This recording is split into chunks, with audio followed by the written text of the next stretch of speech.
right, brothers and sisters. This is Vinny. I'm an alcoholic and an addict. And you're listening to Tenacious Recovery, the podcast. You got to be tenacious about your recovery if you want to stay sober. And while I'm thinking of it, don't forget to check out our new website and subscribe with your email at the bottom so we can send out our latest episodes to you. Website is tenaciousrecovery.com. Also, don't forget to reach out through our website or through our episodes itself. Let us know what you think. We'd love to hear your feedback. Don't forget to follow us on all the socials, and you know what they are.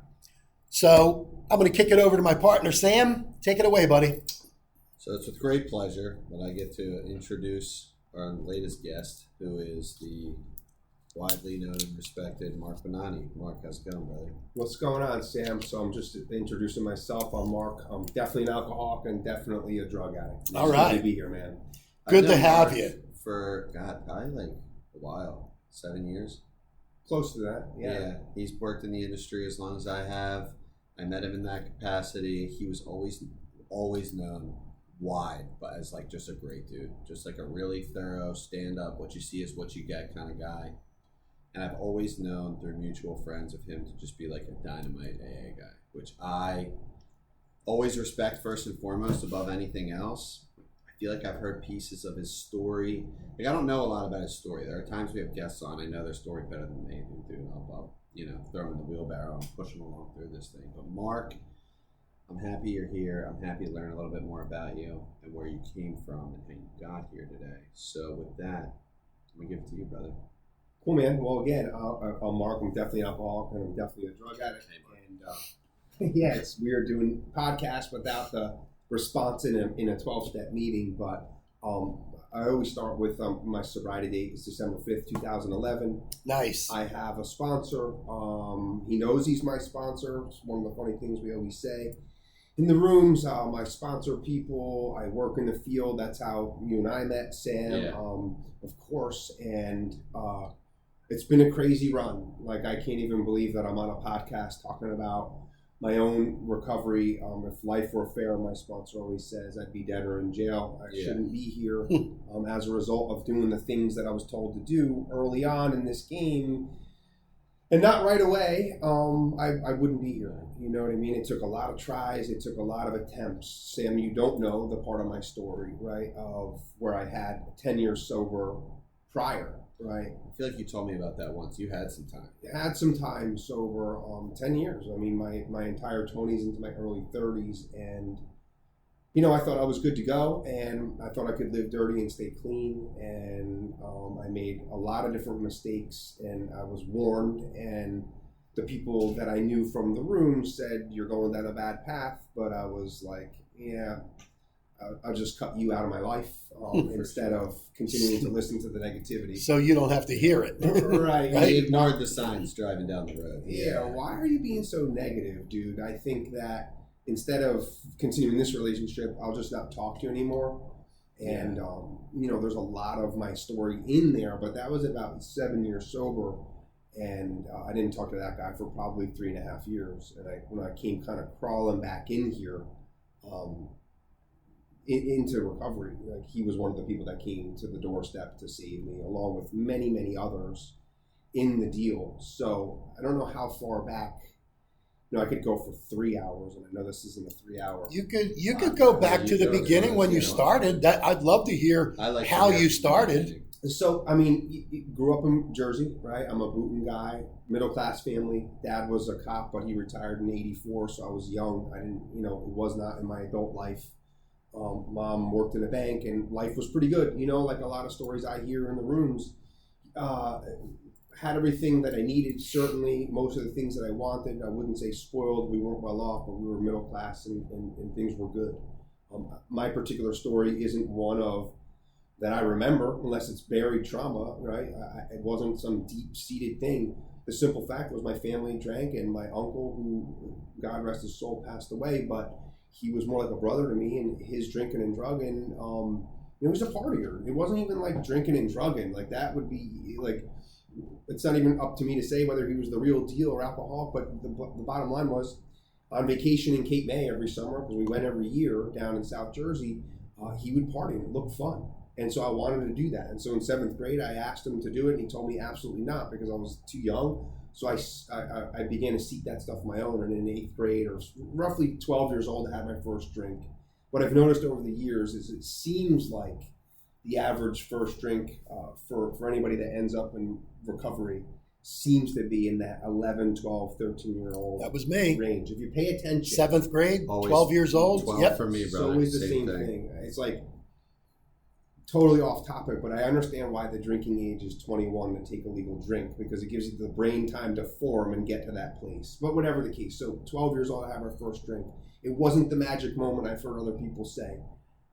Alcohol at 12 was hard to come by, so I didn't drink for a little while, but what I did do was smoke weed at 13. And in the moment, I can remember it like it was yesterday, I had a few of these moments over the years. The moment I got stoned for the first time, I said, this is what I'm going to do for the rest of my life. You know, in hindsight, living life forward, having done a lot of work in 12-step recovery, looking back, and kind of the big book is my blueprint to life. And in that process, I look back, and I know they talk about like maybe there was still time, or maybe I could have stopped when I was younger. I couldn't have. I think that I was chasing marijuana like I would later chase crack. And from the moment I started smoking, I would go to any lengths to get it. I stopped playing sports, and that became my identity, my life, and that's all I wanted to do. Soul focus. Soul focus. Yeah. It took everything. I didn't know it at the time. I gave it away. They called me for summer for football. I played all sports growing up. Yeah. Baseball was my sport, but I played football, signed up for freshman football. Between that summer, that year, they called for doubles. I was like, I got bond hits to do, and that was the end of my sports career. I stopped playing sports when I started getting high. You mean 2-a-day practices? 2-a-day Yeah, practices. yeah, Like, gotcha. You know, guys, I'm Sure. way too busy getting high. And all was okay for a little while, right? I've heard it said a lot of times, like in the beginning, it was a lot of fun, and then it was fun with a little bit of trouble, and then it became just a lot of trouble. Right. I got into trouble pretty early. Somebody decided to rat me out pretty early on, and my mom was approaching me and confronting me about smoking weed, and I did my thing. That we would later hone that craft of being a manipulator, and I didn't do anything, and I was able to sort of skate by on that. But when I was in high school in the 90s, I don't know, maybe it's coming back around now. I think for a while it stopped, but everybody was getting sent to treatment. And so there was a SAC in my high school. She was the drug counselor. And my first real drunk, was the freshman year. I was early in my freshman year of high school, my first real drunk. I showed up at a school dance. I was absolutely hammered. I drank 40 of St. Ides or Crazy Horse. Yeah. Mm-hmm. And it was the first time I really got drunk, and I was hammered, and I went to the dance, and I was acting crazy. And that Monday morning, and I was always a troublemaker. I was always in the principal's office. Long before I picked up the first drink or drug, that was just how we were, right? We were getting high on running from the cops, right? That was my first thing. It's like an adrenaline rush. I used to do it, sure. Loved it. Oh, it was just pushing the limit further Yep. than we had before Forever. to see what happens. Definitely. For literally ever. Yeah. That was it. That was our idea of having fun. So the point is, like, I knew I was always that when the click sort of happened on the intercom, I was like, damn it, they're calling me down to the principal's office again. I was always getting in trouble. But this time, I went to school that Monday, and I went down to the principal's office, and my mom and dad were there. I was like, what is going on? And long story short, they knew that I was under the influence at the dance, and I was getting an intervention. I was going to my very first, at 14 years old, I was going for an evaluation and a treatment for, like, do I need to go to outpatient? Do I need to go to inpatient? Whatever the case. And it would take us literally, like I said, hours to get through all this stuff. I didn't start there, but my sophomore year of high school, I was back in trouble again for whatever. I don't even know what it was, but I went to my first rehab at 15 years old. I turned 16 at that treatment center. I'll never forget it. But I was not like Was it other local? people. It was in PA, matter of fact. Oh. Okay. Recovery, if anybody knows it, that used to be it. I went on a tour there working in the business. Like, holy shit, this is the place I was at when I was a kid. It was called Spruce Hill. Yeah. And I went there, and I came out, and it was my first intro to that whole thing. But I didn't stay sober. Clearly, I wasn't really into the hard stuff yet. And what had happened though in the mid. I remember going to treatment as a kid because I went to treatment when I was also 15, and then again twice when I was 17. But it was fun. It was like it was camp. These are my people. It was you know camp. what I mean? Like these are like my people. I can't. But I wasn't be made like, to feel less than here. I would get much worse much later, right? So when I was there was people doing some harder stuff that I was very much against. Right. I did not. There were people doing it in high school. There were people getting high on hard drugs, cocaine, smoking crack. Heroin was starting to really make like inroads into the suburbs in North Jersey at the time. And I was like, I'm never going to do that stuff.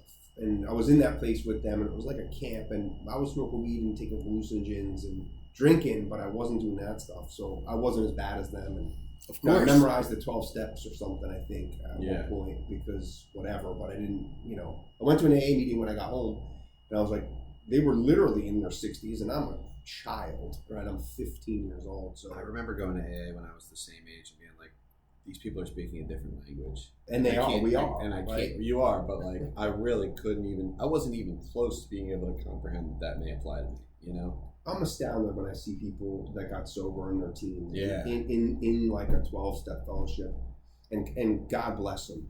My comprehension level I wasn't didn't have even the depth to grasp. depth. I couldn't. There's no Yeah. way you could have. I just spiritually sick. Like I would have never understood that stuff. So I didn't understand that back then. I quit just before I turned 21 and through treatment and AA, but I just knew that I had to keep coming back. Like I didn't understand that whole spiritual awakening thing either, but I knew I couldn't drink, do drugs, and I had to keep coming back. Yeah. So I am one of them younger guys that didn't get all that stuff either, but I knew I had to keep coming back and stay clean. So similar experience, because my first run of sobriety, I was 21, just shy of my 22nd birthday. But what had happened is, all the things I said I was never going to do, one by one, I did all of those things. Like you hear things like you hang out in the barbershop long enough, you're going to get a haircut. Well, I always was very, weed isn't a gateway drug. Gateway, you always hear that stuff. I didn't think so. But what happened is when you party enough, eventually you start hanging out with some people that are doing some things different than smoking weed and drinking. And the longer I hung around those people, the more I started to think, what they taught me in DARE probably isn't true because their lives aren't as crazy. They're not street level people. Maybe cocaine isn't that bad. And so I remember the first night I did that line of cocaine, which felt like a big line crossing. And I was like, I didn't know what I was looking to feel, so I didn't right away. But the second time I did it, I was like, this is awesome. Yeah. Right? This is, I'm definitely. Yeah. We had arrived. That was my arrive moment. Yes, it did. I love cocaine. Same. More than anything. Yeah, more than anything, I think. In the end, for me, people are like, oh, you're a drinker. I'm like, but not really. Yeah. I just need a little jelly for my peanut butter. Yeah, dude. Like they got married and they never got unmarried. My never friend would split up ever. I can't have one without the other. And then I quickly fell into 18 years old pursuing that. I mean, daily. Every day I was driving to either New York City or whoever, wherever, whenever. Like it just shifted gears into that. And people were starting to say, like, dude, you should probably slow down. I'm like, I can quit anytime I want. I just don't want to. There's no reason to. I still I wouldn't smoke crack. People were smoking crack. Mm-hmm. And I certainly wasn't going to do heroin. Like, again, setting the stage is 95, 96, 97. Heroin, there was no painkillers. I did not get swept up in the painkiller epidemic. I got swept up in North Jersey. I guess we were all going to New York City, to the Bronx, to Washington Heights. People had older brothers. They got exposed to heroin. I was like, you guys are doing heroin? That is crazy. I will never in a million years, I don't want to smoke cocaine and I'm never going to do heroin. And then I got a DWI and a bunch of trouble. I lost my license. I couldn't go get what I wanted. My friends were going to get crack and heroin. I was like, well, I guess let me try the crack. As good drug addicts, they didn't make it home with any of the crack. So I was like, maybe it's time to try heroin. Another moment, right, where I'll remember the day for as long as I lived. The friends I was hanging out with were using and heroin, dipping and dabbing. They weren't full blown just yet. But I remember saying, let me get some. And I remember the kid laying out a little bit for me to sniff. And he saw in me, and I'll never forget, I grew up with this friend of mine, and he's like, you look nervous, dude. And I was like, yeah, and he's like, look, if you're nervous, you probably shouldn't do this. And I said, okay. And as a typical, like a good alcoholic drug addict that I am, that is a challenge to me. So I immediately sniffed the line of heroin. And, I got sick but I got high, right? But I'm an upper guy. I like the cocaine. Like, and we're hanging out, and I'm like, I don't know if I like this. And my friend said something in that moment, same guy. He said, dude, look, if you don't like it, I would suggest you don't do it again. Because what's going to happen is you're going to get over the hump, and you're going to love it, and then you're going to be fucked. And I was like, okay. And so from that day forward, we went to Newark every day and bought heroin, and that was my first habit. And so began the spiral of in and out of, detoxes and rehabs, a few months of maintaining that first habit. Anyone that knows, right? There's no waking up in the morning and saying, I'm not going to do this today. You're physically addicted. I thought that was going to be the case about 5 months in. I was going to quit, and I woke up in the morning in withdrawal. I knew what it was, right? I don't know. I just knew. And I immediately went and copped. It was an Easter Sunday. My family was coming over, and I've been kicking all night. The beginning's just the tip of the legs on the ceiling. Legs on the ceiling. I'm trying to smoke weed to like combat it. It's not working. And we go and we cop. And the next day I call my mom and I said, look, I'm strung out on heroin. You may or may not know this, right? She did not know. And I went to my first detox. And, but like anyone in that stage of the game, I came out and I said, I really wanted to stop. I really wanted to go back to my old life of partying in every other way, except I just won't do that. So I bought a 6-pack that night. And I was in Summit Oaks detox for 7 days. They didn't suggest treatment. They didn't suggest any aftercare. They might have said go to a meeting. H&I came in, 12-step fellowship came in and spoke. They sounded great. They made sense. So brother, that's a hospital. You know what I mean? Hospital. That's a 4-point. Yeah, that's a. It was like a renowned spot for many years. It was. Yeah. Yes, it still was. is in some degree. Yeah. So I went, I did the thing, I kicked, I came home, I bought a 6-pack, I started drinking very alcoholically on a daily basis, right? I might have done some little bit of outpatient, and then inevitably I went back to what I love, and I picked up, and so it began, right? The cycle began. Of course. Let me ask you, all through this, because you're in your 20s now, right? No, I'm still in my late teens. Yeah. Okay. Yeah. So were you working? How are you affording this stuff? Yeah, for a long time I was working at a pizza place, right? Just delivering pizzas, daily cash, enough to get by. It wasn't like I was raging, I wasn't spending hundreds a day. I wasn't robbing and stealing. That wasn't a huge part of my story. I have my moments, usually family, right? I'm pickpocketing my dad, whatever the case. Yeah. You know what I mean? I'm selling some stuff, I'm rolling quarters, I'm doing whatever. We're robbing Home Depot here and there. We're doing that whole scam, right? Picking up items and returning them for cash. We did all that stuff, right? And but I'm going to detoxes pretty frequently. Then we hear about this thing. I think it was probably 1997, 98. You probably know the guy. He's still around. His name is Berman, and he had billboards in South Jersey. I think he was in Merchantville, New Jersey, and he had billboards right outside of Philly. And it was like, cure your heroin addiction. And so a friend of mine from North Jersey had gone to this guy, and what he was doing at the time was this rapid opiate detox. And he had to practice down there, and he put you under anesthesia. And then he had another novel thing that he invented at the time, which was a naltrexone implant. Oh yeah, that shocks you. Yeah, it doesn't shock you, dude. So you go, they put you under anesthesia, they pump you full of naltrexone, it throws you into instant precipitated withdrawals. Right. But you're under anesthesia, and the idea is you go there for this 4-hour process. You wake up, you're a new person. You don't experience withdrawals. And then you've got this pellet in your stomach that has scars to prove it. Yep. And for the next 90 days, essentially it was Vivitrol shot. Yeah. But it lasted for about 90 days, and there was a pellet, and you could feel this thing in your stomach. So I go down, of course I'm using, and I go for this initial visit for this thing. It's just one of the many experiences. And it was cash, right? You had to pay cash. Pay $3,000. My dad would pay it at the time. The first time I did it, he paid it. And so I go down and I get this thing and I come out of it. So 4 hours later, and I'm expecting what I've been told by others is that you wake up and it's as though you've never used. Well, my experience was crazy different. I woke up in monstrous, horrible withdrawals. Oh my God. I'm essentially drunk on anesthesia. My girlfriend at the time is the one who took me for the procedure. She thinks I'm going to be fine. We're staying in a hotel locally. We go to the hotel, and for the next 9 hours, I'm writhing like a fish out of water. Wow. absolutely deadly dope sick. But I had this naltrexone thing, so even if I wanted to, you're married to it. Yep. you're done, dude. It's in you. There's You're zero. just in it. How long did that last for? 90 days, about 3 months. You were sick for 3 months. Oh, no. No, I was dead that day. I mean, dead. It's an indescribable way to kick an opiate habit. By about midnight, I started to feel though a little bit better. Not great. It felt like for about a week that I got run over by a truck. So you're just physically, you go through it, right? But it was painful. It wasn't what I was sold to be, whatever the case. But there's more to the story, right? So I did this thing, and then I immediately just switched seats in the Titanic, and I started to drink, smoke crack endlessly, and continue to use. I went and I got 4 more of these things, right?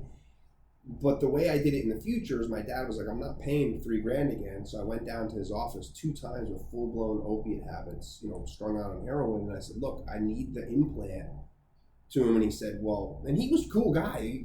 Goodman's good people. Okay. I'm a big fan of his. He's like, well, did you go to meetings? No. Did you get a sponsor? No. He's like, well, what did you think was going to happen? I said, I thought I was going to be cured, dude. I don't know. It's not a magic wand. Not a magic wand. Again, I was getting certain information, but I just wasn't taking any direction. I just, would smoke crack and drink instead. And then as soon as that thing wore off, it would shrink over time. Oh, you were counting the days. I couldn't wait for this thing to be out of my system. Some people would cut it out of their system. Oh, yeah. Really? I've heard stories people, they cut it out. I've never heard that. I didn't do that. Never? I never did that. I would have loved to, but, I'm not that tough.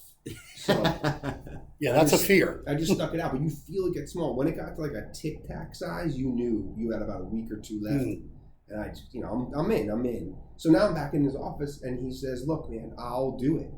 But I'm not doing the anesthesia thing. I don't have the money. So for $400, he'll put the thing in. He goes, look, you're going to get deathly ill. So once I put this in your stomach, you're going to get in the car and you're going to go right home. And he said, you're going to die, right? You're going to be incredibly... You're going to feel like you want to die. Precipitated right. withdrawal. Yeah. He said, don't call me and don't go to the hospital. There's nothing anybody can do for you. Wow. And I said, cool, no problem. And so I get it. Then we hop on, and I'm a North Jersey guy, so it's about a 2-hour ride. We get on whatever road it is going back to the turnpike, and all of a sudden it feels as though you shot ice water and the sickness hits you. And I did that 2 times. You did it a second time? Yeah, dude, I did it 3 times. So you went through that willingly. 3 times. Willingly. The first time doesn't count. I'm talking about the budget friendly version. Right. Twice. Year 1. Wow. Kicked dope. And you won't cut it out? Won't cut it I out. would have cut it out. The minute I could walk again every single time, because that would take a couple of days. Dude, of course. I would be so in withdrawal, so dope sick that I was in shock. It's worse than the regular thing. It's actually, in hindsight, and this is the crazy part, the no anesthesia experience, believe it or not, was better than the anesthesia experience. Oh, really? As painful as it all was, wow. Yeah, as difficult as it all was, the not being drunk on anesthesia actually made it a little more bearable, believe it or not. But you're in so much shock, I didn't know where I was or what I was doing. Right. My whoever drove me was like, dude, I'm trying to jump out of the car on the right. car. Oh my God. I don't even know where I'm at. I'm bumping into walls when I get home. But by midnight each time, I'm able to eat a little something, which was better than any other experience. So I did that, and again, of course, that didn't work because I never followed up. As this is all occurring, I'm also doing some detoxes, some rehabs here and there. I'm going to rehab for other substances because I got a problem with whatever I put in my body. Right? I don't know this. I don't know that I have an allergy to alcohol and to drugs. I don't know that I can't just do anything one time. So I'm just continuing the desperate experiment. You're just filling the void. I'm just filling the void, man. I'm just trying to, I don't know I have a spiritual malady. I don't know that I'm maladjusted to life. You haven't learned that yet. But what I really don't know, and I never understood until I got here and sober with the right people and armed with facts about themselves to share with me, is that I can't do anything once. Every time I ever went out for on another run, which is what they turned into, I was doing it because I just wanted to get high one day. I only wanted to get high one more time. And then I promised myself I'm just going to go right back to the rooms. I'm going to go right back. And then I'd wake up another detox or another implant or another thing. So I did this about 15 times back then. Wow. Yeah. And again, clinic, I'd been in 3 centers in like a 6-week period. And it's weird how the universe and God sort of works. This is 2000, right? This is the year 2000. January 31st of 2000 was my original 10-year sober date. And we got there, and my mom on intake, because I'm 21 years old, she says to the admissions person, he's depressed, right? And this is an important part of the story because God works and the universe put me right where I needed to be at that time. So she says, cool, no problem. We're going to put him on an antidepressant, right? And they put me on Prozac in there. Now, I've only got like this, not a full-blown habit. So I'm there for like 3 or 4 days. And they're not talking about going to residential treatment. My dad was a cop, so I had like pretty good insurance, but there just wasn't access to care like there is today. So they start exploring sober houses. Okay. And in 2000, the Oxford House wouldn't accept you on any medication at all, right? They wouldn't do it. Antidepressant, Prozac is a pretty inert drug. It's not a drug of abuse. There's none of those things. So we're sitting with this case manager, and my mom's saying you can't come home, right? But there's no options because I'm on now Prozac because my mom tells the admissions person I'm depressed. Of course I'm depressed. I'm in my 3rd rehab in 30-day period. Of course, right? Of course. How am I supposed to feel good about this? I'm a kid. I don't know anything. I have no direction in life, and I'm strung out again. So there's this place in Hackensack that must have marketed to a carrier clinic that would allow me to go on Prozac. And I said, I didn't have any options. My family drew a hard boundary, and I accepted it. And I ended up at this center, and it's long since closed. He was an absolute star guy by the name of Dylan. He's still around. Some people know him. One of my favorite humans. And I ended up in this place. It was a long term. He was visionary, man. It was like a PHP IOP with housing program before anyone even knew what that was. It was a self-pay, reasonable, about $170 a week. You got work. You went to group 3 days a week. You started out at 5 days until you got work. Then you went for 3 days a week. But they accepted me in. And he had about 6 houses in Hackensack. I don't know how he pulled it off, but he did. And I began to have my beginning experience. And I just did what they said. They gave me a You were subjected. I was subjected. I was forced in. Matter of fact, we landed there. I tried to get my mom to make me, take me home. I promise I'll do better. I won't do it again. Of course. You're staying here. Talk to him. Started to have a little bit of fun. Kind of fast forward a little bit of it. We had a good time in that place. It was so much fun, dude. And I stayed clean. And I stayed clean for about 6 months. In this experience in the past few years, I've been going to some meetings, a lot of meetings. I had a sponsor, but I wasn't ready. Good guy, big book thumper. At that time, where I was going to meetings in Morris County, big book thumper was a bad word. They didn't like this guy. There was a lot of just don't drink no matter what stuff. Right. A bunch of two-stepping guys. A lot of just don't drink and come to the diner. Don't drink and go to meetings. Don't drink and go to meetings. Make coffee, right? And then this guy, James, he would come and we would read the book outside. I just couldn't maintain sobriety, so it wasn't hitting me. And it's an important part of detail. So I end up at this place and I do the thing and I'm getting my own apartment for the first time after the 6 months of being there with my girlfriend. I'm 22 years old now, and it strikes me that I got to do something more. God, the universe put the thought in my mind. If I go into this apartment, I'm going to suffer that same thing I always did, which is if nobody knows, no harm, no foul, and I'm going to end up picking up again. And so I asked the guy to be my sponsor in my home group. In the meeting I was going to, and he said, sure, man, I'll take you through the steps. Here's what you got to do. And he gave me a bunch of directions. And we did it, right? We did it. We went through the steps, and I had this amazing experience, like really amazing experience. Profound. Changed my life forever. Even though I relapsed, profound change. And I began to sponsor people. I began to understand what they asked us to do. I did all the things. I worked all 12 steps. I sponsored tons of people, did speaking commitments, had a home group, had a commitment, did all that stuff.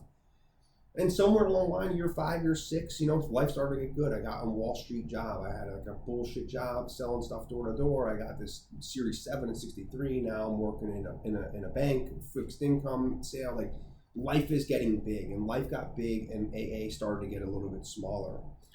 And go ahead. That's how it goes, bro.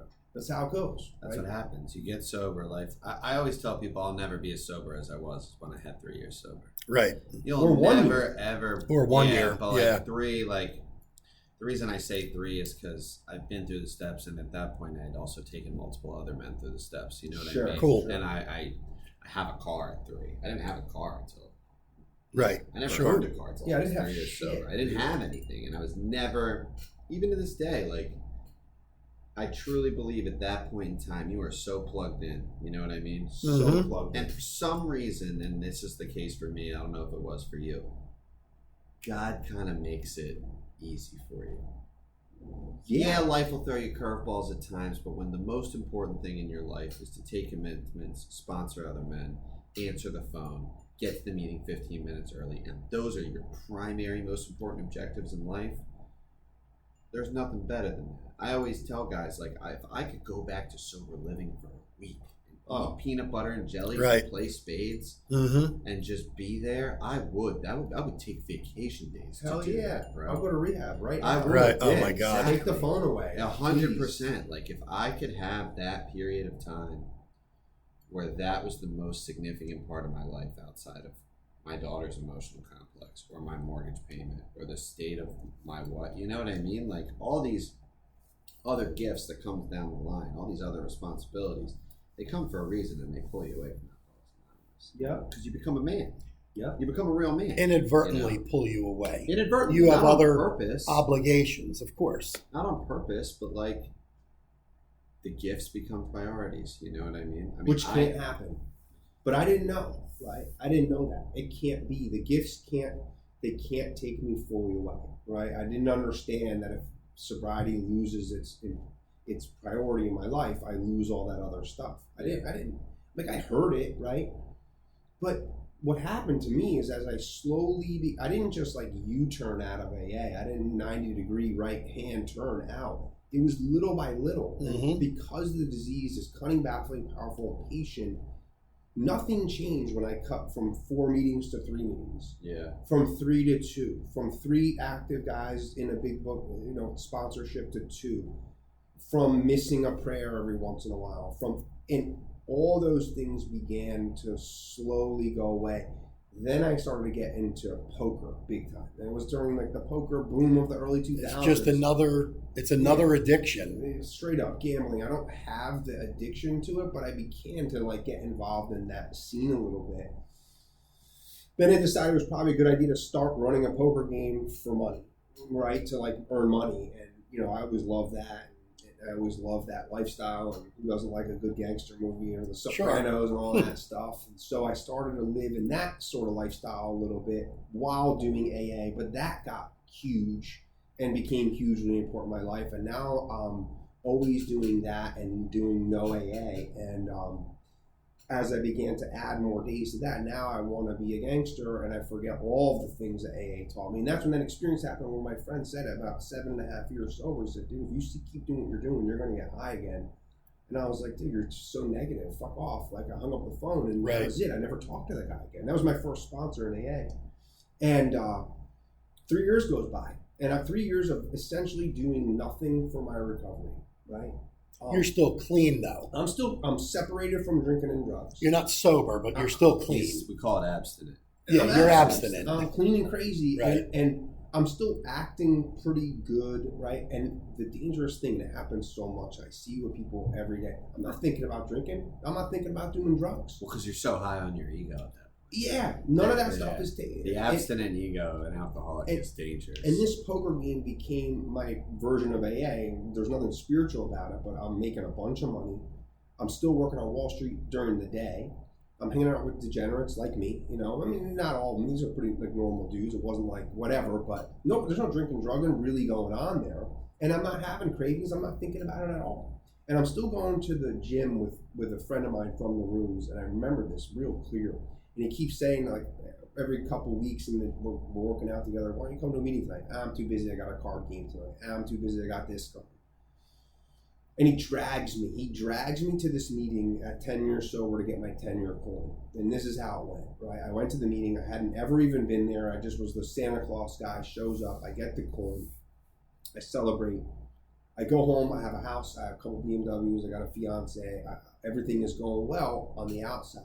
And I think to myself, I can't believe that I have 10 years sober. I'll never drink and do drugs again. Right, I mean, it's a real thought. I'm stopped on my porch of this nice house, right? Everything, the gifts of it that I got from recovery, I have it. And this is how I'm thinking about it. And I go inside to the house and I put the coin away and I don't go to any more meetings. And I don't do anything more. And 6 months later, I'm in one of those poker games and Percocets and painkillers were around. Now they're becoming more and more present in the thing. Early 2000s? No, now we're talking 2010. Oh, okay. 2010. And one day, clear blue, nothing's going on, just like the book talks about, and some different stories. Life was good. I was getting married, felt pressure there, but aside from that, I'm making a bunch of money. Things are going good for me. Guy's got the Percocets. He's selling them. One of the card games. Let me get one of those things. Out of nowhere. And he said, okay. You know what I mean? He didn't know my history. He doesn't know anything about me. Everybody there knows I'm like sober, right? Everyone that's coming to the games, they all know. But this guy doesn't know or care. He sells Percocets. He's not you know what I mean? His small compass isn't like, you shouldn't do that. So I take it, I have it in my hand, and I say, this is probably a bad idea. And if I remember, the book talks about the insanity came suddenly out of the blue. Let me take this Percocet. The sanity came, it was vague, right? It was there. I said, this is probably a bad idea. Yeah, it's like a pit in your stomach. Pit in my stomach, but all of the things that I've accomplished that I shouldn't be able to accomplish so far gave me the permission to take that. Sure. Right? You were successful. Yeah, I've been doing all this stuff they said I can't do anyway. This is going to be no different. I'm just going to take a Percocet one day. And 2 days later, I saw him. I said, let me get 10 of those. Yeah. And 4 days after that, I said, don't sell me any more of those things except for the 10 I want you to give me right now. Right, exactly. And so began, right? The right. instant now off to the races. Right. And with me, dude, not only off of the races, my thinking is, I go, I don't even know how to, it's not normal, dude. Now I've got a 10-year career on Wall Street. I'm running these card games. I decide that I want to go to beauty school. Okay, I'm 32 years old. By the way, this should probably be mentioned. I'm on an absolute shit ton of steroids. Oh, yeah. Okay, I forgot that part. For about 7 years, gigantic from the steroids. Huge, yeah, I look like a bodybuilder. Ridiculous. No business. Probably not a sober behavior. I think steroids are a definite mistake. I'd never met anybody as an aspirant that did steroids in recovery except for one person that didn't end up picking up. Yeah. I don't know why that is, but somehow that's the anomaly. And result, right? Something about ego, whatever. Oh, we see it all the time. So now I go in, I quit my job on Wall Street. I'm working at Wells Fargo Bank with a team of brokers, and I quit the job and I sign up for beauty school, dude, right? Now, where the hell did that come from? You wanted to be a barber or something? I wanted to be a barber, and I can give you the mentality at the time was I was in this gangsterish lifestyle with some people that were real, New Jersey kind of in that life. And I knew that eventually I was going to get arrested, right, for doing what I was doing. So I thought to myself, that'll wipe away Wall Street. Let me open a barber shop. This is what I'm thinking. So you're going to wash the money through the barber shop. Wash the money, but they can't really take that away from you, right? If you get arrested, well, Wall Street, when you get arrested, you're done. You can't be running card games, get a charge, stay on Wall Street. So this is what I'm thinking. I remember telling my friend, I was like, dude, I've always wanted to be a barber. He's like, I've known you for 15 years. You've never mentioned it once. I do. That's awesome. I be a barber. This is what I wanted. So I joined. I sign up. I quit the Wall Street job. My fiance is like, what is going on here? But okay, if that's what you want to do. So now I'm in hair school. Now I'm back on heroin, cocaine, crack, strung out, painkillers too. I've got, and money and connections and tons of drugs. So I'm in this hair school, dude. It's me. I'm 32 years old. I'm about 215 pounds, rock solid from steroids, which I'm 175 today. I'm strung out, all the way strung out. Like I wake up in the morning, I shoot a speedball in the shower, I smoke crack on the way to school. On the first break, I eat a couple Oxy 40s that I had a bunch of. Then I go back into school, and then that night I go run the card game, and I stay high the whole time, right? I have people delivering me drugs and whatever. And it's about September 20th, 21st of that year. It was about 2 months into the run. I'm at the card game. There's 30 people, 3 tables going for no poker. We're doing very well. I'm completely strung out, but I just re-upped that day, and so I'm sitting in the card game, and it's a story worth telling, because you can't even make this stuff up. So I'm in the card game. Before I went to the card game, I called the dude in Bloomfield. I bought 200s of really, really good cocaine from him. After hair school for the day, which I'm out of my mind, right? I'm there with 25, 18-year-old girls, a couple 18-year-old guys. Me as a grown adult just spun out on drugs. They have no idea what's going on with me, but something's not right with this guy. So I go to Patterson, I buy a brick of heroin, I go to the card game. And while I'm at the card game, one of the guys that used to come play was like a pretty big drug dealer in Patterson. I'd been buying some stuff from him, and I told him a couple days prior, like, look, dude, your stuff is clogging my needles, stop cutting it, I don't care about money, just bring me some stuff. And I'm just setting the stage, so just keeping in mind all this stuff in my car. And he rolls up that night, and about 9 p.m. I'm outside smoking, and he hands me another 10 grams of cocaine that he hadn't touched, just re-up, whatever the case. So now I've got half ounce of cocaine in the car, roughly, for me, a brick of heroin for me, and then I've got crack ready. I've got Suboxone in the trunk, just as an aside. I've had that for about a month because I'm always quitting tomorrow. Yeah, you're always getting back on the So I have about 10 subs in the trunk because I'm going to quit tomorrow. Of course. Right? Yeah. And I'm sitting in this card game, and it's the biggest one we'd ever run, like the largest poker game. It was a huge game. There was $100,000 on the table in credit, but it's there. And at 11:30 at night, I have my back to the door. I'm actually playing in the card game, and I hear the door fly open, and everybody freeze. And I turn back, glance back, and I turn back around. I think someone's just playing a joke. And they said, get on the fucking ground. The music goes off. And I turn around, and the SWAT team is filing into the card game, right? And what happens is we got raided, right? I mean, we'd been under investigation for about a month, and finally they pulled the plug on the investigation. They had whatever they needed, and they came in and they raided the game. And they made us all sit there, and they picked us out one by one. They knew it was my game, and they stood me up, and they put me in handcuffs, and the couple guys I partnered with and the guys that were the dealers of the cards. And we got arrested, and the players went home, and they took us down for like questioning all that stuff. And I'm sitting there, we're separated, and I got 2 guys running me through the gamut. Now, keeping in mind, I didn't bring the stuff into the game, so they didn't find any drugs on me. I did have a needle, but they sort of schlepped that off. They didn't really ask a lot of questions about it. Well, that's not why they were there. They were there for this card game, yeah, right? And I'm answering questions, but I don't even care. I care about the cachet of shit sitting in my car. Sure. Right? I got enough stuff to get me through. We'll start another card game next week down the street. I don't care. I'm strung out. I just want to get the fuck out of the questioning to get to the drugs. Because that's all I care about. That's all I care about. Well, arrest is nothing. Poker game, it's a slap on the wrist. We'll start another one next week. So I answer the questions. I'm actually pretty cooperative with them. Where's all the money? I said, God, there's not that much money. It's a poker game. We're not, it's not, whatever. Okay. And they come back and they go, look, we have this form we need you to sign. We need to search your car. What had happened is an undercover cop playing the card game for the prior month, and he kept seeing me going out to my car.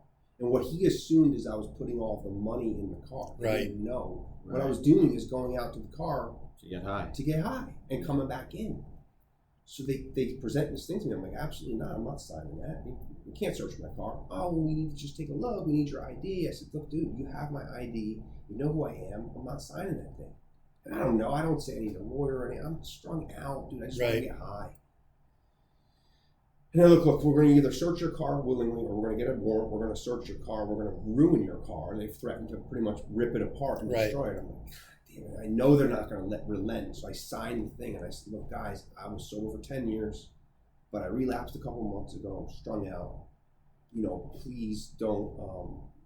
There's going to be a lot of stuff in the car. You're not going to find any money, but you're going to find drugs. But I'm not a drug dealer.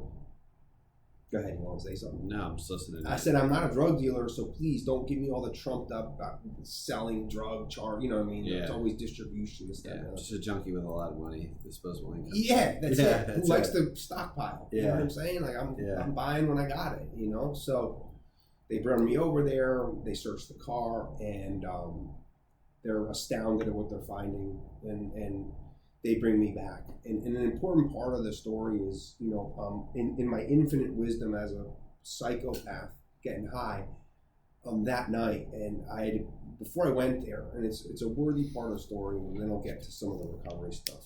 And this is still first time around, by the way. So I had mixed up a couple liquid solutions, one of pure cocaine in water, and then one of like heroin and cocaine in the water, and I put it in jars from old steroid stuff, and I put that in the car.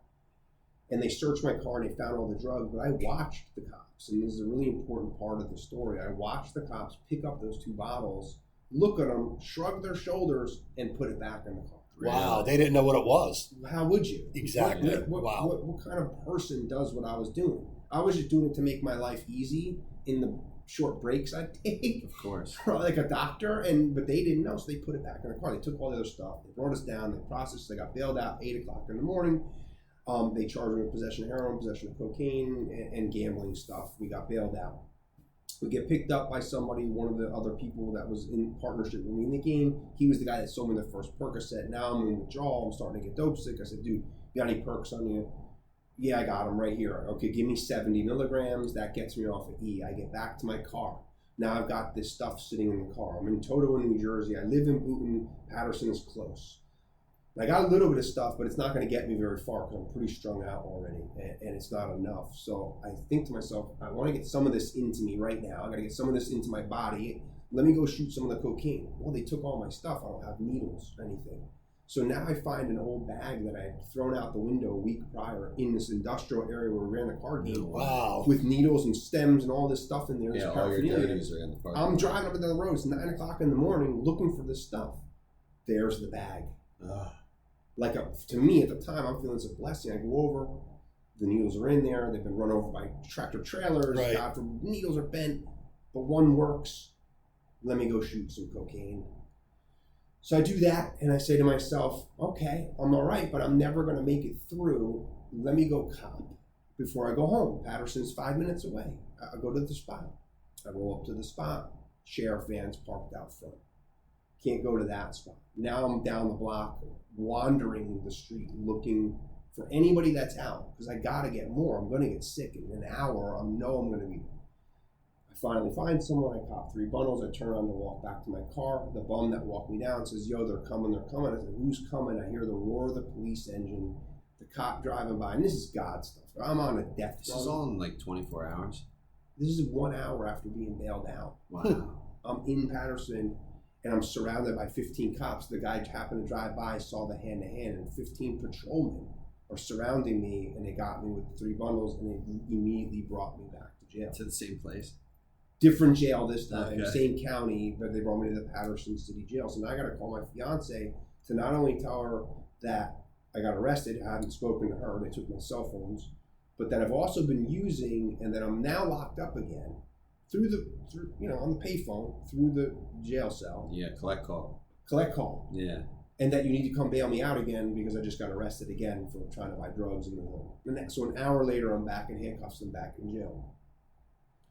And that's how that went. You know what I mean? The next an awesome day, story. you can't make it up. You can't. I begged them to let me go. Of Sometimes course. in the bad neighborhoods, the cops will just take your stuff and let And you nobody go. can see it, yeah. This guy wasn't having that. They didn't like me at all, and they rearrested me. Now I caught possession, distribution, in a 500 feet of a church, which is the same thing as a school zone. Yeah. I caught 3 more felonies on the spot. So now I went to bed one night prior, never having a real charge that stuck, to now 9 felonies the next day. And the next day, my people in AA, thankfully, they came and they rescued me. And the crazy thing about my thinking and being so strung out, people came to my door and said, we're taking you to detox. And I said, I got a plan. And the guy was like, what do you mean? I said, I'm going to take Suboxone and get off. And he said, dude, I'm not leaving here until you get in this car. We're taking you to rehab. And so began my trips to the asylum again. And I say trips because, I didn't get sober right away. No, dude, my life got pretty, like I blew up my entire life. Now I can't go back to Wall Street. I have no job. I can't run card games. I come out of rehab. I've been in treatment for 3 weeks. I come out, and the old idea that used to happen 10 years prior would come back. You just got to do it one more time, and then you'll get sober. And I would start another run. So I was in 3 more detoxes and 3 more rehabs, and finally a halfway house in Jersey City called the Flint House. It's no longer there. But that's where I ended up. It took about 1.5 years of in and out. I just couldn't get traction. My mind was so warped. I'm a strong believer today that, relapsing, even with time sober, it just erases all of it. It doesn't, you can't draw, I couldn't draw. You can never get back. I couldn't draw any strength on my first recovery at all. It did not matter. Something about the power of alcohol and drugs in a brain like mine, it's like a complete reset. It reminds me of Men in Black when they flash that light. That shit doesn't matter. I have to do it over again. Yeah, you got to start from day one. Day one. I didn't want to be a newcomer. I thought I knew some stuff. I'd sponsored dozens of men, right? Some of those guys were still sober sponsoring others. I'm coming in counting days. Egos crushed. Have nothing. Have no money. Have nothing. Through the grace, like the house didn't get lost. Look, I didn't get as bad as it could have because my fiance at the time, she was a responsible person who was able to like get some stuff done. God bless her, right? But I ended up in this place in Jersey City, and my scorecard read 0 again, and it was just I needed to be in a place that was going to tell me what to do and when. And it was get up out of bed and be out looking for work from 9 to 2 p.m. And don't come back till you do. Don't come back until 2 o'clock. You're being allowed in the house. You can't sleep all day. And you're going to go to this meeting tonight, and you're going to go to this meeting tomorrow. And if you're not right, you're forced that by 90 days, you get the fuck They out. weren't that good with that, but they just had rules of other type of structure in place. Luckily, my AA experience, I had all those people helping me out.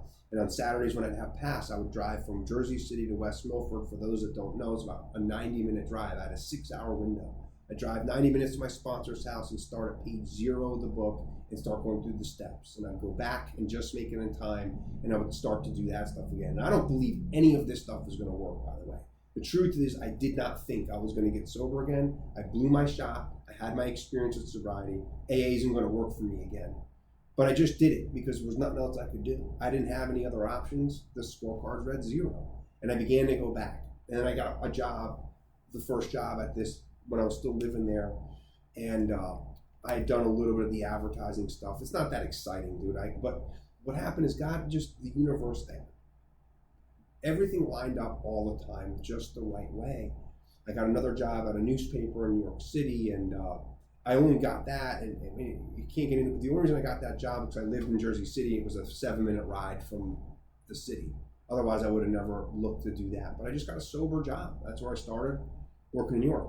But I'm working the steps, and I'm having this experience, and I get a little money in my pocket. I can't pay the rent and the mortgage, so I end up moving to my dad's house for about 9 months because I couldn't. He let me come home. I'm sober. My life looked like this. I get up in the morning, I take a 2-hour ride to the city on the bus. I'd work all day, and I would get home another 2 hours. I would eat a quick 5-minute dinner and go to a meeting. We were talking about it before, Sam, that 3-year experience. Yeah. This is 6 months, dude.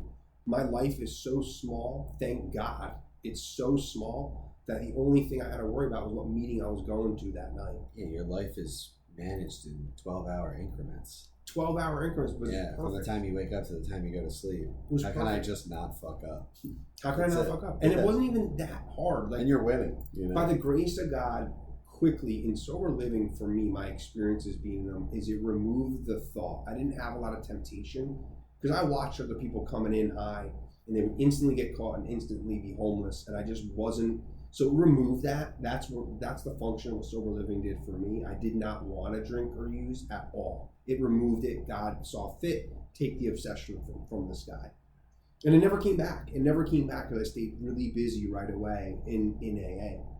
I've said on the pod before that the obsession and compulsion to drink or use has never come back, and that is my conception of God. Yeah, that's my conception of God, and that's the whole point. If I do these things, this is the result. If I continue to do these things in my life, the obsession and compulsion will never return. Never come. That is the promise. Yeah. Far better than any 9-step promise. The 10th step says it has been removed. It's gone. Without any thought or effort on my part. It has been gone. It's taken away, root and branch. I don't think about getting high. I haven't in almost 14 years, really. Yeah. I took this little job. It was another funny story, man. They called me up. They were going to offer me this newspaper job. I found it in a newspaper going to work one day at this other job. And they had me come in for a couple interviews. They really liked me, and they sent me an offer letter. And in the offer letter, this was an early sobriety experience for me, and I'll never forget it. And it's good enough for the pod, right? So they sent it and said, well, here, it's contingent on a drug test and a background check.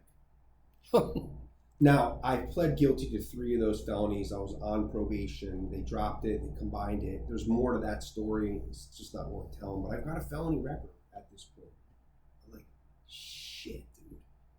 What do I do? So the guy calls me. He says, they sent me the offer letter.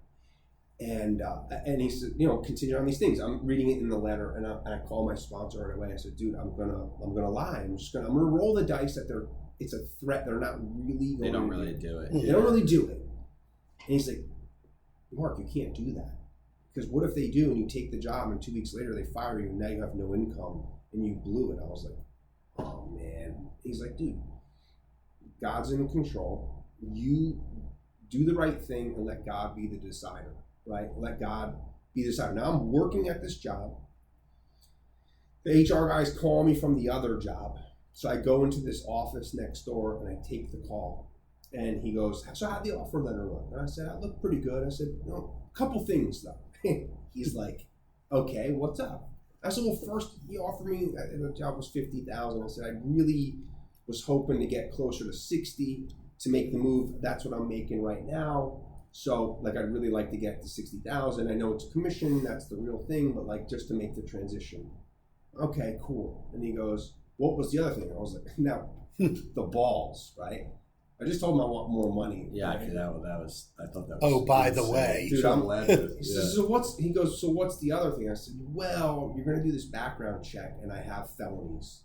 He's like, what? And I said, well, yeah, I have a couple charges. He said, well, what's the nature of the charge? I said, well, I used to run poker games. He's like, what, to make money? I said, yeah, we used to like run these like high-end poker games and like take a rake and stuff. And he starts asking me these questions like, okay, so like what, you provided food for the guys and like liquor and stuff? I'm like, yeah, we did that. And I said, but when it happened, I have a drug charge too. I said, and one of the guys, when I got arrested, this was the only like slight dishonesty. Right, yeah. I wasn't going to lead with the chin. It was like, yeah, I had like a half ounce of cocaine Right. for myself Vicious habit. that I was shooting, right? I didn't want to go there. Into my neck. I said, when I got in trouble, right? Like, I'm not going to tell them all that.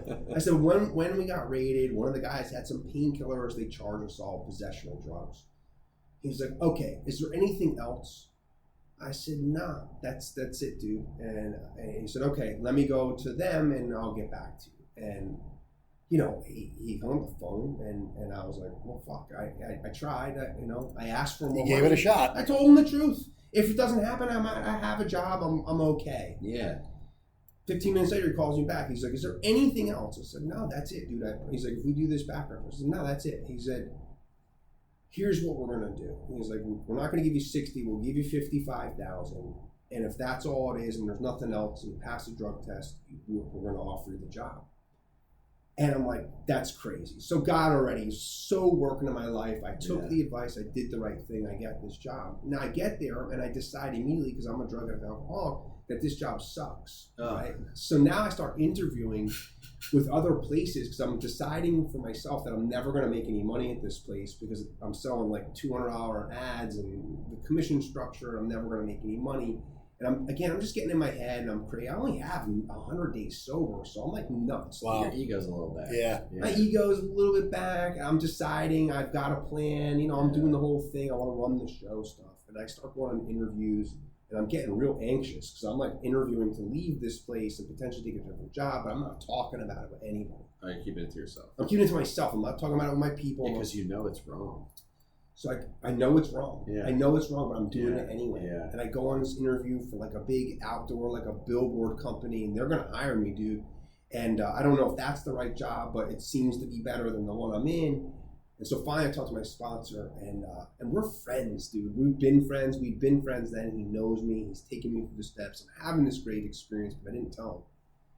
And he goes, what's going on? I said, I'm just having some anxiety. He said, why? He goes, I said, I'm interviewing for other jobs because I'm never going to make any money here. He goes, what the fuck is wrong with you? I said, what do you mean? What are you talking about, dude? I'm never going to make any money at this job. He goes, Mark, you've been there for 3 weeks. The time frame of this scenario is I've been there for 3 weeks. And he goes, why don't you let God and the universe take you where you're going to go? He's like, you haven't even been there long enough to make a decision like that, right? And in that moment, the weight was lifted off my chest. And it may not seem like a big thing to you guys. No, that's does. huge. No, it does. But the relief I felt from that conversation, I said, he's right. What am I doing? I needed to be told what and when to do it. And I really needed my brain and my thinking to be corrected by someone on the outside. I still need it today, by the way. And I went back in and I just put my head down and I worked really hard. And 7 months later, I had my first monstrous month. And I've got an apartment and moved out. And then a year after that, it became the best job, maybe possibly, that I've ever had to this day. How about that? You want to know what's so funny? The best job I've ever had, because I was a bartender by trade. You know this. That was what I did. I worked in bars, and I could never stay sober. When I finally got sober, I got a job at a coffee shop that was within a 40-minute walk of the sober living I was at. And the second I started working at that coffee shop, I would walk in, I'd be like, yeah, I bartended in bars in the city. Like, this is just fucking coffee. And I was nothing like the coffee shop people. I bet. I made 1/8 of the money I made bartending. And it was the best job I had ever had. Ever. And I wanted to leave it, and I wanted to hate it, and I wanted to resent it so much. I wanted to be better than that job so badly. And every day I showed up, I learned more about people that weren't my usual like cup of tea, and I learned more about coffee, and I was so grateful, bro.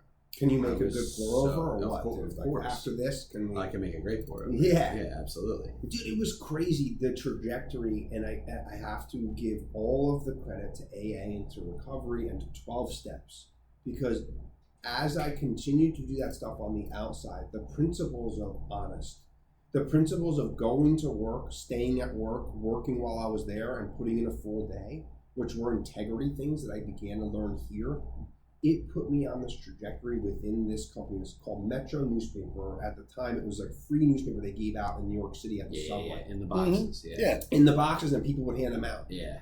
They loved me.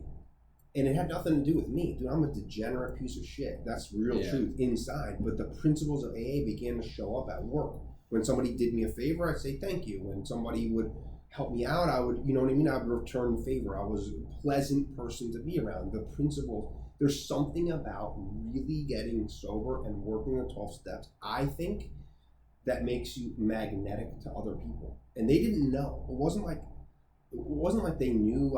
I mean, I would tell some people. I never was a hider of my recovery. I would tell some people because, they'd drink. They'd go to, like, the bar after, and sometimes they'd invite me, and I'd go, and I don't drink. And so they would ask questions. They were all happy. But there's something about really, I think, still to this day, working a program that makes you to the lay person that doesn't know. And I'm not telling them this stuff, but they just, I don't know, there's an energetic attraction to that stuff.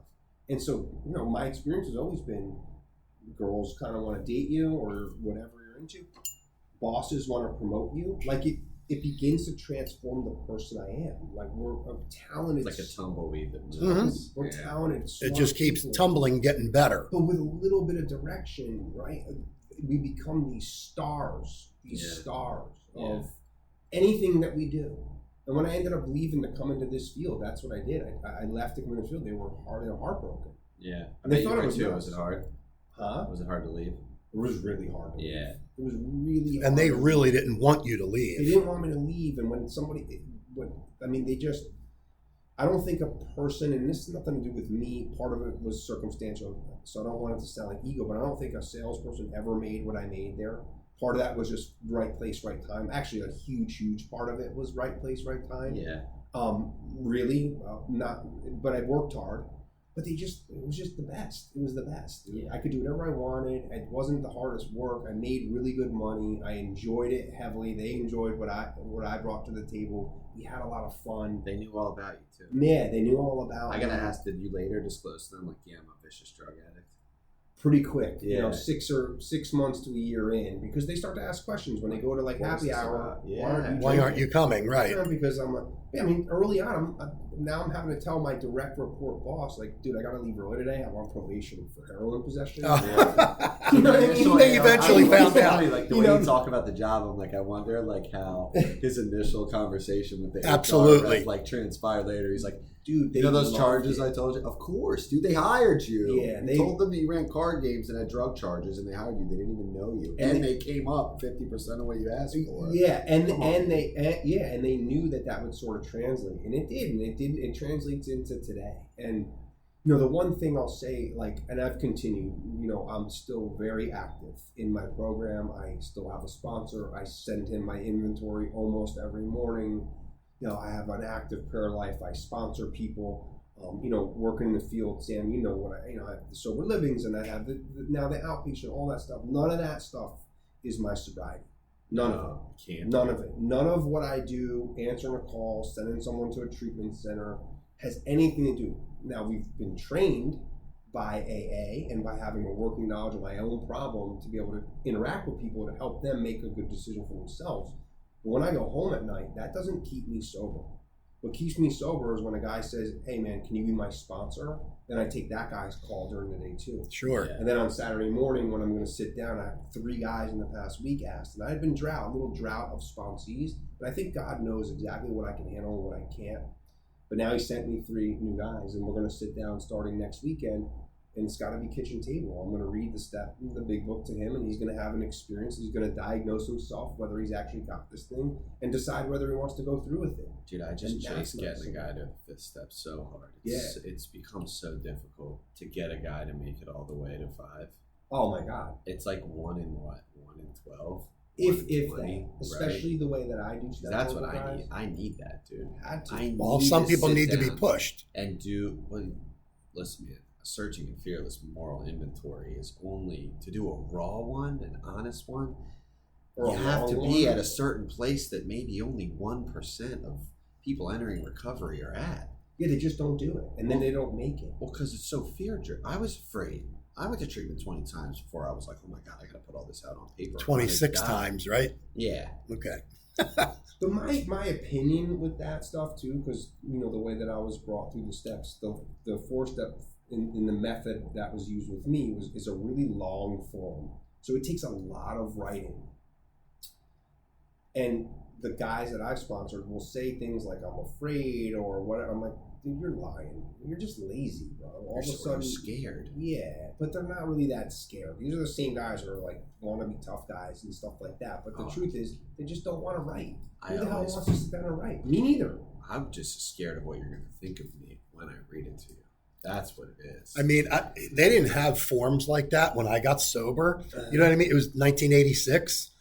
So everything you did was just like talking face to face, or like no form, like comps, like writing stuff down and stuff. Like yeah. There was not much writing. You know what I mean? But you just sat in front of your sponsor. You know what I mean? But they win our confidence by telling us about their escapades and their crazy stuff. Sure, absolutely. They're deep seated, and it makes me less afraid because he's already done all this. Exactly, stuff. And he's heard it all too. He's heard it all. He's done it all. And if he hasn't done it, he knows someone who has. Sure. Yeah. And we've all done the same stuff. The disease, it never ceases to amaze me.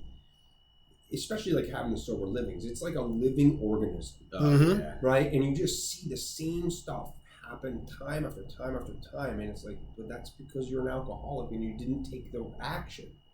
And you're just simply existing thinking that being sober is going to keep you sober. It just doesn't work that way. Not if you're my type. No, not me. Never worked for me. I'm the real deal, dude. Like, I drink and get high no matter what. But yeah, I'll go to meetings, and when you go to the tone of a meeting where it's kind of run by a couple guys that have somehow managed to white knuckle their way into sobriety over the course of the last 40 years, And I'll sit there and I'll see this guy be like, you get a sponsor when you're ready, go through the steps when you're ready. I don't give a shit. I'll cross-talk the hell. I'll be like, yeah, I would have died. Yeah. Would have died. Yeah. You don't die with that mentality, brother. Not when you're ready. You get one now I and start working. If I didn't jump into the first 164 pages of the book right away. Me I too. would have Right. died. Because you were waiting for me to get ready for any of this stuff. I'm never ready. Never ready. I didn't come into any rehab because I was dying to go into rehab because I wanted to stop.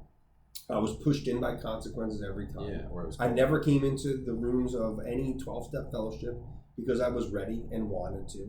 I hear the stories. I hear them. I've heard hundreds over the years where the guy, he's like, I came into AA, never had another drink. Yeah. I knew I was at home. I loved everybody right away. I'm like, dude. What? Yeah, that happens. It happens. It happens a lot, but it didn't happen for you. I know it happens a lot. I always find it weird almost because astounding. When I came in, I looked around and said, I hate all of you. I did not. I was a nodder. Yeah. If they talk, I would nod. I wouldn't say anything. I've thought a lot recently, even the 12 steps being on the wall, the shades, right? The 12 steps and 12 traditions is almost a disservice to the newcomer because I'm right away looking at that, deciding what I'm definitely not going to do. Yeah. Right. They're all nuts. Yeah. There's a little bit too much mention of God in that stuff for me. Way too many letters. And I'm not doing that stuff. So this isn't for me. It doesn't work. AA doesn't work.